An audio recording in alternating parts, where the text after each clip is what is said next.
Hello, everybody. I am so happy to be here and to talk about 5 ways to get more out of your life and out of your business.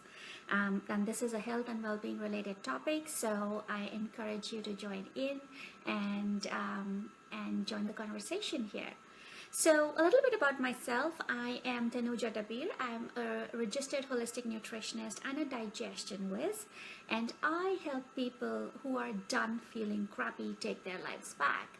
So I help you to ditch cravings, calm any tummy woes like indigestion or IBS, lose weight, gain more energy, and really it's all about feeling good. And we do that with simple nutrition, mindset, and lifestyle hacks. So that is the work I do, and I am going to be talking about the same today in how we can make changes to our everyday existence so that we can get the most out of ourselves and our businesses, because we're all entrepreneurs here and we love to do what we do, and we really enjoy our work, but at the same time with work we tend to get busy, and sometimes we get so busy because we have like a gazillion things to do. And especially as entrepreneurs, I realize that for myself, I know there's just so much to do. You have to write your blogs, and you have to do your posts, and you're creating your programs, and you're serving your clients. There's just so much going on that it's really hard to find time for yourself, and we start getting bogged down with stress and managing our days. And another thing that I have experienced myself is perfectionism. So besides just having so many different facets of the business to manage, if you are a perfectionist on top of it, it can really stress you out. And I know I'm speaking from experience, because I love to do things a particular way, and I would like to cross my T's and dot my I's and have that perfect graphic created and the perfect presentation, and be able to send out the right tips to my clients when I'm writing a blog. So perfectionism is great, and it to a point, because obviously the idea is to be able to do your best. But when it starts taking a toll on how you are performing, or whether it stops you from taking a step forward, and you're just constantly in that struggle to perfect and not actually have an output because you're constantly perfecting yourself, that puts a lot of stress. So what I'm trying to get to today is really talk about stress and how it affects us, and what can we do to really start connecting with ourselves. So like I said, we do a lot of things. We're almost like a one-woman show, where we're trying to do it all. We're trying to manage everything, and in the process we become a human doing instead of a human being, right? Like, I know from myself, I'm such a go person. I try to do so many things, and the interest of my clients is always in my mind. So that drives me, it motivates me, and at the same time it can be very draining because you're always on the go, right? And if you identify with that, feel free to share your thoughts here, because I think as entrepreneurs we just take it upon ourselves to be of service, to be always helping, to always be... Hi Karen, thanks for joining in. Thank you so much. I'm so glad you're here. So do you agree with me, Karen, that as entrepreneurs we're always trying to give and trying to do so much for others that we tend to sometimes just forget ourselves, our own well-being? And I know, despite being a nutritionist and a health coach, I am guilty of that for myself. There are times when I get so busy doing stuff that I forget to take that break, to eat healthy, or to drink my water. It just happens, like you just get sucked into it. And that's why I just wanted to talk to you about those stresses, and how can we connect with ourselves again. And all of these stresses, the strive for perfection, the need to help others, this can take a toll on us in terms of causing stress, but stress leads to blood sugar imbalances. It pulls cortisol. Cortisol will cause us, because with stress we're always under a fight or flight response, so we're either always fighting something or we are running away from it, and the body just doesn't recognize the stress that was originally, say, the fight or flight response that is referred to as when, say, in the Neanderthal times, when we were in face of danger as such, right? Where, say, you were facing a saber-tooth tiger and that now you either had to fight it or run away. Now we are so stressed all the time that we're constantly under that fight or flight response, and that means our adrenals are stressed. We are pulling cortisol, which has to manage the stress. It throws our blood sugar levels off balance, and we crave more sugar as a result. We get those energy crashes.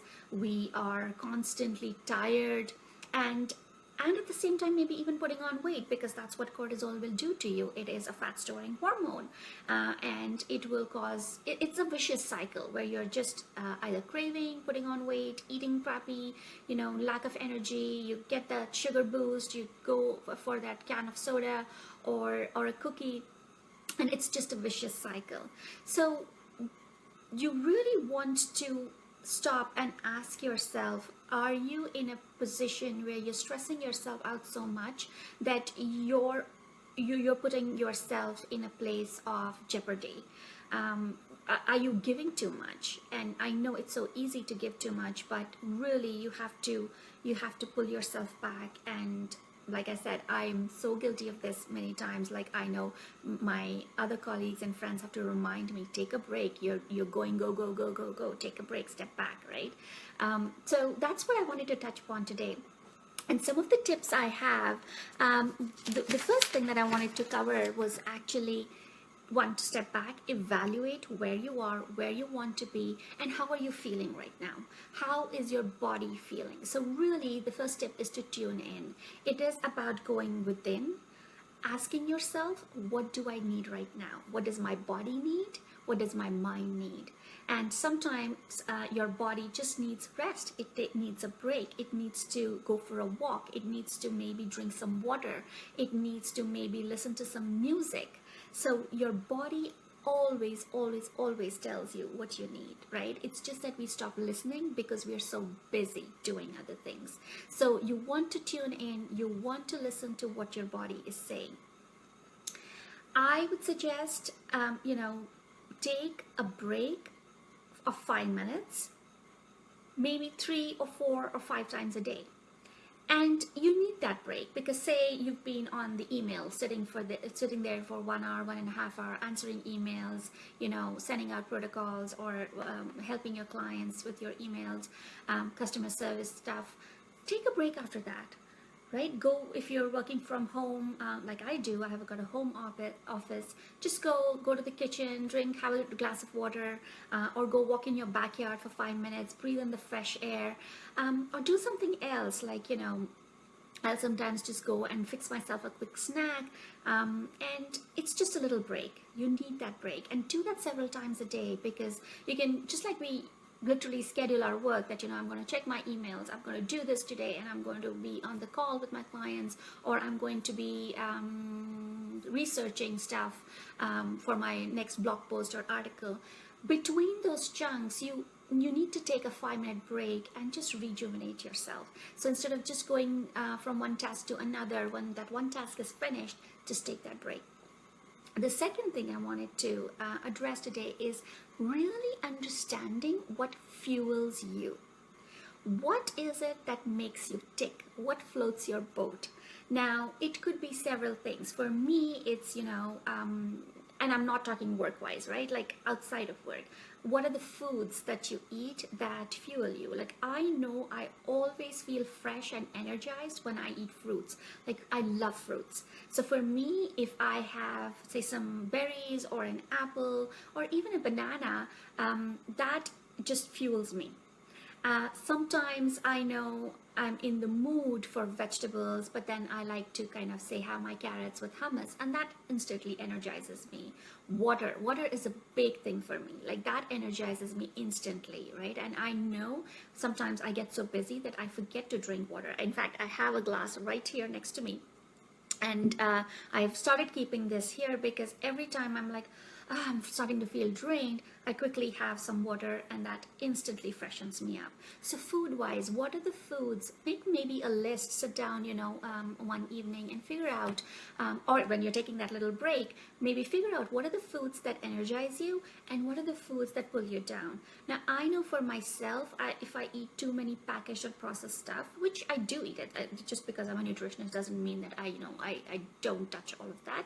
Once in a while I do, but I know if I have, say, a pack of chips, that time I might feel good because of the taste buds, but later I know I will be feeling sluggish and it'll drain me of energy, right? So even if I decide to have, I don't go for the whole pack. I will have a little bit, something just to satisfy my taste buds at the time, and then cut back. So having that realization of what fuels you and what doesn't, or what drains your energy, that's really important. So the next time you reach out for a food, ask yourself, is this food going to fuel me or is it going to drain me of energy? The second thing is, like we were talking about, tuning in, and when you're taking that break, what does your body need? What are your hobbies? What fuels you? For me, dancing is big. I love dancing. I love listening to music. Sometimes, just being out in the nature on a trail for a walk, that fuels me, that energizes me. And when I come back, I'm so refreshed. I am, so ready to change things up and dive deeper into what I was supposed to do next for my project. So it could be food, it could be some activity or hobbies.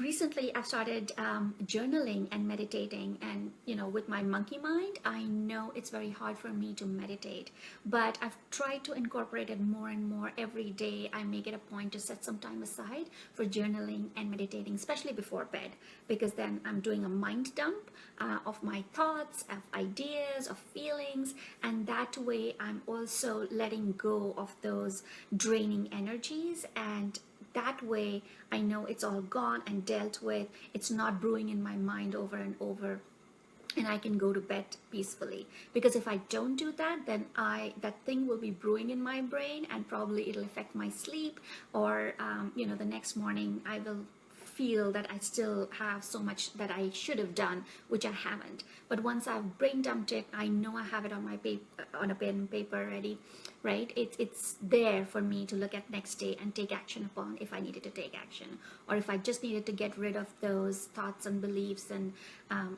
sort of talk myself out of certain things, because we do believe a lot of things we shouldn't be believing in. We tell ourselves stories, and that's a whole, probably another live stream by itself. But this is really trying to understand what is it that's fueling you. So meditating, journaling, pursuing hobbies, food, and sometimes volunteering, right? If you just go out and help other people, or be of service, and just maybe be in a group and answer questions. Sometimes I do that if I'm in a group, and I'll say, okay, question answer time, ask me anything. And even though it's still work related, it still feels nice to be able to give some tips or help out somebody who doesn't know where to start, or they're struggling with something. So what is it that fuels you? And maybe that's what you should try and incorporate more and more during the day. The third thing I wanted to talk about is really making the time to fuel yourself. Because we are so busy, we actually don't really put in a lot of thought and effort to how we are going to eat. And obviously with nutrition, when I talk to my clients, have you thought about what you're going to eat? A lot of people say, well, I just grab food on the go, right? Because I don't have the time to sit and prepare meals. You don't have to prepare lavish meals. Maybe just having a bag, Ziploc bag full of nuts, or cut up carrots or celery ready to go, so that even, say while you're driving and you're hungry and you need to reach for a snack, instead of stopping in a coffee shop and buying a bagel or a donut, maybe use that. So take the time to think of, again, brainstorm some ideas which will be healthy foods for you, which you can keep fueling yourself with throughout in the day. whether it's pre-cooking and storing meals. So when I do that for myself, right? Whenever I'm making soup, for example, always make double or triple batch so that I can have the soup for that lunch or dinner, and then I can freeze say some for a say busy night, because I do a lot of local talks here on nutrition. Evenings are busy for me, or sometimes I'm seeing clients in the evening where they want to see me after work. So for me, those nights where I cannot cook, I just take out some soup from the fridge, and there I have my healthy meal, which is a complete meal in itself too. So take the time to prepare, to maybe look at a meal plan for yourself. And it doesn't have to be a lavish meal plan, like I said, just simple ideas. And that way you can go grocery shopping for the right things that you need, right? You're not just going there thinking, oh, what do I need to buy now? What's there? You just pre-plan it. And really, it's about making it a lifestyle. So just like you're prioritizing everything else, if you prioritize fueling yourself, then you will automatically be ready to take on the day. So whether you are extremely busy or you have a day off, and at least you know how you're going to fuel yourself. So really, really take the time. If you need help, ask for help. Sometimes, another tip I have is, say you have a potluck going on, right? I will make again a double batch, so that yes, I don't have to cook for that evening, but then I'm preparing an extra portion which I can have tomorrow. So maybe if the party went on too late at night, and I came back late and I woke up late the next morning, then at least I have a meal prepared to go, right? So take the time to really plan out your meals. So the number one tip was tune in and see what your body and your mind is telling you. What does it need? Second tip was to understand what fuels yourself. And third tip is to prepare yourself ahead of time to fuel yourself right. The next thing, the fourth thing that I wanted to talk about, is watch how you talk to yourself, right? And I know when I have those stories to tell myself, which is negative talk, criticism, I could have done it better, especially with perfectionism, which I was talking to you earlier about. With perfectionism, this happens, that you start criticizing yourself. Oh, I could have done this better. Oh, I could have dealt with that better. I could have done more research about this. It really helps you to watch what you're talking, because if you're talking too many negative things, then negative things are negative vibrations. So you're manifesting a negative surrounding for yourself, and you will see negative results from what you're doing, even if you're trying to do positive things, but your feelings are not in alignment with that. And last tip for what I'd like to suggest is get help. Right? If you need help with whether it's hiring a VA for yourself, or forming a mastermind of other like-minded people, I've done that recently. Together, a few of us nutritionists have come together and created a mastermind for ourselves, where every 2 weeks we chat, and we brainstorm ideas, we talk about our struggles, and that way we feel supported. Because if you feel alone, you feel you are zapped of energy. So one of the things that sometimes it feels, oh my God, I've got that call again in 2 weeks, but it's more than that. Oh, I got that call. Now it's actually, oh, I got that call, and I can take all my worries and my frustrations and ask my friends what they are thinking about it. Sometimes they have suggestions which I would have never thought in a million years, right?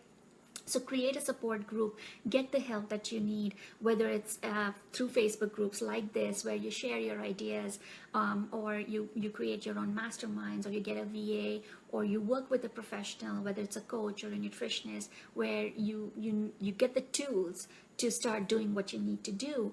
I love referral systems as well, because we never can do it alone, right? And there's so many times when people come to me with conditions which I don't specialize in, and I'm like, okay, I need to refer you to someone. So instead of taking on a client who I actually can't help, well, maybe I should say I can't help. If I did some extra work and researched into it, maybe I can help, but then that's energy draining for me, and plus it's not my area of specialty. So why do a half-hearted job, and when I can actually refer people out to somebody who can actually help them because that's their specialty. So if you build up a referral system around yourself, if you build up that mastermind for yourself, then you are making your own life easy.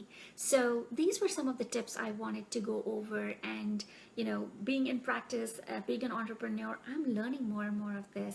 And if you have ideas, suggestions, please comment here. I would love to hear from you.